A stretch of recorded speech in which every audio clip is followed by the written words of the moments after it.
بسم اللہ الرحمن الرحیم، صلو علی الحبیب صلی اللہ تعالی علی محمد، صلاۃ و سلام علیک یا رسول اللہ۔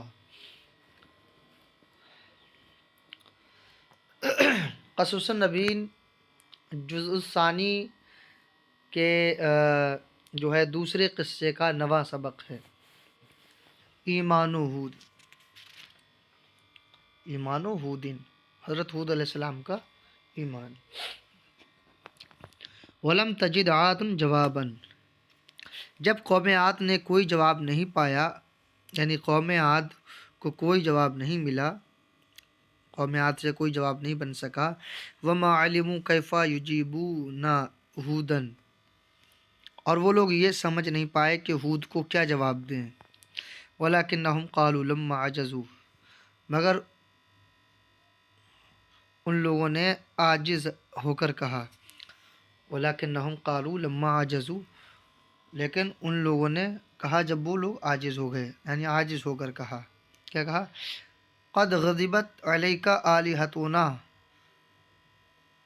ہمارے معبود تم سے غصہ ہو گئے ہیں،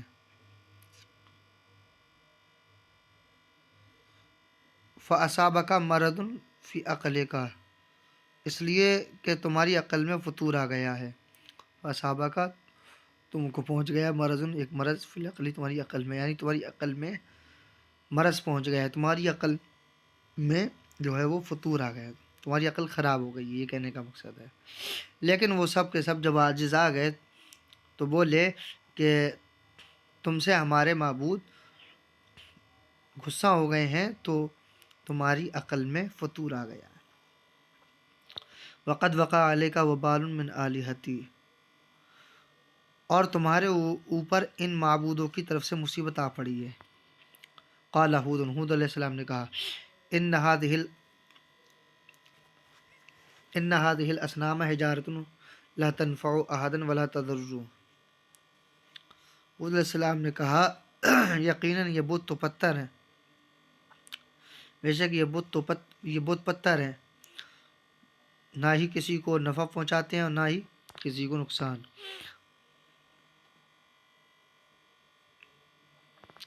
وَإِنَّ هَذِهِ الْأَصْنَامَ حِجَارَةٌ لَا تَتَكَلَّمُ وَلَا تَسْمَعُ وَلَا تَنظُرُ، اور بے شک یہ بت پتھر ہیں، نہ ہی بات کر سکتے ہیں، نہ سن سکتے ہیں اور نہ دیکھ سکتے ہیں۔ إِنَّ هَذِهِ الْأَصْنَامَ لا تملک خیرا ولا شرا، اور بے شک یہ بت ہیں جو بھلائی اور برائی کی ملکیت نہیں رکھتے، یعنی بھلائی اور برائی پر قادر نہیں ہیں۔ ولا تملک لأحد نفعا ولا ضرا، اور نہ ہی کسی کو نفع اور نقصان پہنچانے پر قادر ہیں۔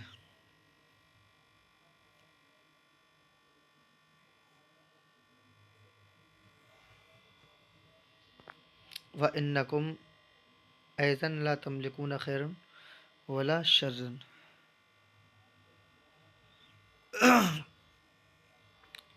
اور تم بھی کسی برائی اور بھلائی پر قادر نہیں ہو۔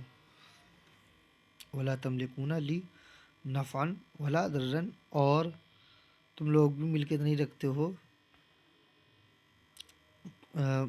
بھلائی اور برائی، نہ بھلائی کی نہ برائی کی، اور بے شک تم لوگ بھی بھلائی برائی پر قادر نہیں ہو۔ ولا تملکون لی نفعا ولا ضرا، اور تم میرے لیے نہ تو کسی نفع کے مالک ہو اور نہ نقصان کے۔ اننی لا اؤمن بآلہتکم، یقیناً میں تمہارے معبودوں پر ایمان نہیں لاؤں گا، ولا اخافہم، اور نہ ہی ان سے ڈرتا ہوں۔ انی بریء مما تشرکون، یقیناً میں بری ہوں جو تم شرک کرتے ہو اس سے، یعنی بے شک میں ان تمام چیزوں سے پاک ہوں جو تم شرک کرتے ہو۔ ولا اخافکم ایضا،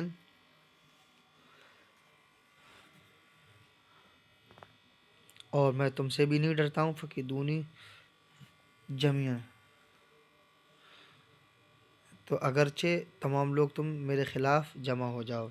انی توکلت علی اللہ ربی و ربکم، یقیناً میں اللہ پر توکل رکھتا ہوں، میں اللہ پر توکل رکھتا ہوں جو میرا اور تمہارا رب ہے۔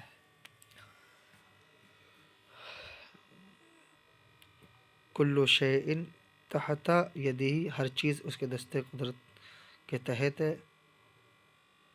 ولا تسقط ورقۃ الا باذنہ، اور پتا بھی نہیں گرتا الا باذنہ مگر اس کی اجازت سے، یعنی بغیر اس کی اجازت کے پتا بھی نہیں گرتا۔ 10واں سبق۔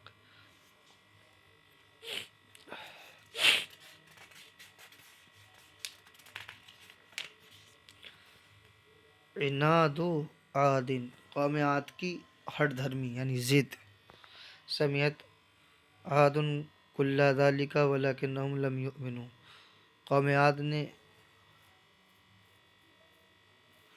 ان سب باتوں کو سنا، کل ذلک ہر ہر ایک کو سنا، مطلب ہر بات کو۔ سمعت عاد، قوم عاد نے سنا، قوم عاد نے ہر ایک بات کو سنا، ولکنہم لم یؤمنوا، لیکن وہ سب ایمان نہیں لائے۔ دعت فیہم نصیحت ہود،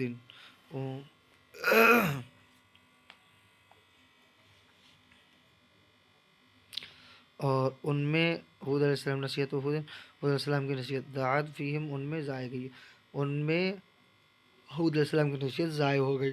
دعت فیہم حکمت ہود، اور ان میں ہود علیہ السلام کی حکمت ضائع ہو گئی۔ وقالو، اور وہ سب کے سب بولے کیا بولے؟ یا ہود ما عندک دلیل ولا بینۃ، اور وہ سب بولے اے ہود تیرے پاس کیا دلیل اور کیا روشن بیان ہے، تمہارے پاس نہ کوئی دلیل ہے اور نہ ہی کوئی واضح نشانی ہے۔ بولے اے ہود تمہارے پاس نہ ہی کوئی دلیل ہے اور نہ ہی روشن نشانی ہے۔ ولا نترکو یا ہود آلہتنا القدیمۃ لقولک الجدید، اور ہم اے ہود ہم اپنے پرانے معبودوں کو نہیں چھوڑیں گے تمہارے نئی بات سے، ہم تمہارے نئی بات کی وجہ سے اپنے پرانے معبودوں کو نہیں چھوڑیں گے۔ نترک الآلہۃ التی کان یعبدها آباؤنا لقول قائل ابدا ابدا، کیا ہم ان معبودوں کو چھوڑ دیں جن کی پوجا ہمارے باپ دادا کیا کرتے تھے، محض کسی کے کہنے پر؟ لقول قائل، محض کسی کہنے والے کی بات کی وجہ سے، ہمیشہ۔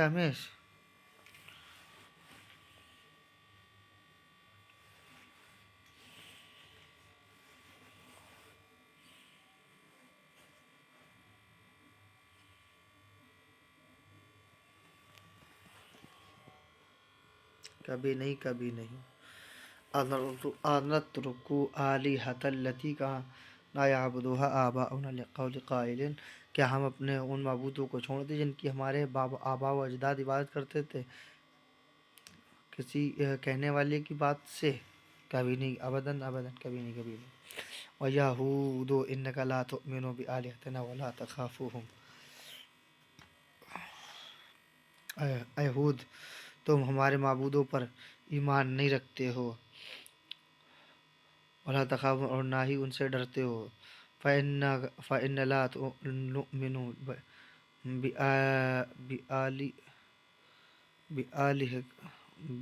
بِإِلَٰهِكَ وَلَا نَخَافُ عَذَابَهُ،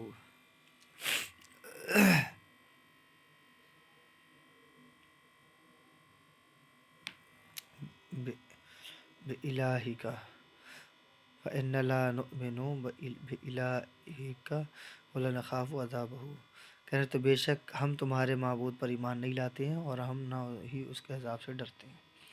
یعنی کہا اے پہلے والے لائن میں کہا اے ہود بے شک تم ہمارے معبودوں پر ایمان نہیں لاتے اور نہ ہی ان سے ڈرتے ہو، تو بے شک ہم تمہارے معبود پر ایمان نہیں لاتے اور ہم اس کے عذاب سے نہیں ڈرتے۔ وَإِنَّنَا نَسْمَعُ كَثِيرًا تَذْكُرُ الْعَذَابَ، اور نہ اس کے عذاب سے ڈرتے ہیں، اور ہم نے بہت مرتبہ تمہیں عذاب کا ذکر کرتے ہوئے سنا ہے۔ وَإِنَّنَا نَسْمَعُ كَثِيرًا تَذْكُرُ الْعَذَابَ، اور بے شک ہم نے بہت مرتبہ تمہیں عذاب کا ذکر کرتے سنا ہے۔ فَأَيْنَ هُوَ يَا ہود، تو وہ کہاں ہے اے ہود، وَمَتَى يَجِیُّ، اور وہ کب آئے گا؟ کتنے ہٹ دھرم لوگ ہیں، کہہ رہے اے ہود ہم نے جو ہے بہت مرتبہ تمہیں عذاب کا ذکر کرتے سنا تو کہاں ہے وہ، اور وہ کب آئے گا، وہ متا یہ جی، اور وہ کب آئے گا؟ قال ہود علیہ السلام نے کہا انما العلم عند اللہ و انما انا نذیر مبین۔ تو حضور علیہ السلام نے جواب دیتے ہوئے کہا یقیناً اس کا علم اللہ ہی کو ہے، میں تو صرف تم لوگوں کو واضح طور پر ڈرانے والا ہوں۔ قالت عاد، قوم عاد کہتی ہے فإننا ننتظر ذلك العذاب ونشتاق أن نراه، تو بے شک، تو قوم عاد کہتی ہے بے شک ہم اس عذاب کے انتظار کر رہے ہیں اور ہم اس کو دیکھنے کے خواہش مند ہیں۔ وتعجب ہود، ہود علیہ السلام نے تعجب کیا من جراءتہم، ان کی ہٹ دھرمی کی وجہ سے۔